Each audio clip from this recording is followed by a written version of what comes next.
સુરતમાં અધિકારી કોન્ટ્રાક્ટર સાથે મેયરની સ્થળ વિઝિટ કરી હતી, જેમાં મેયર દક્ષિશ માવાણીએ ઇજારદારને કતારગામના બ્રિજ ડિસેમ્બર સુધીમાં પૂર્ણ કરવાનું અલ્ટિમેટમ આપ્યું હતું। 3 વર્ષમાં 67% કામ કરનાર ઇજારદાર શું કરશે તે પ્રશ્નાર્થ છે। કતારગામ ગજેરા સર્કલ પાસે નિર્માણધીન રત્નમાળા ફ્લાયઓવરનું 33% કામ બાકી છે।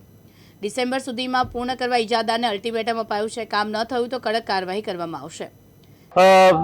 એક લોકોમાં એક હોવાપો તો આ બ્રિજ કેમ લેટ થઈ છે। આપણી ચેનલના માધ્યમથી હું જાણ કરું છું કે એ બ્રિજની નીચે ઘણી યુટિલિટી આવતી હતી, એના હિસાબે 10 મહિના યુટિલિટી ચેન્જ કર્યો। સુરત મહાનગરમાં મોટો ભાર પડતો હતો ને યુટિલિટી ચેન્જ કરવાના હિસાબે બ્રિજની ડિઝાઇન પણ ચેન્જ કરવી પડે એમ હતી। એટલે મેં યુટિલિટી ચેન્જ નહીં કરી ને ડિઝાઇન ચેન્જ કરી, એટલે મહાનગરપાલિકામાં ભારણ પણ ન પડ્યું।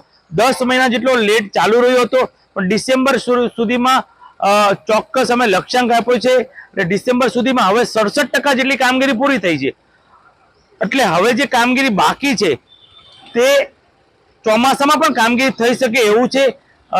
ગટર અને સ્લેબનું કામ બાકી છે, એટલે ડિસેમ્બર સુધીમાં આ બ્રિજ સુરતને સમર્પિત અમે કરી દઈશું। સાબિર સૈયદ, દિવ્યાંગ ન્યૂઝ, સુરત।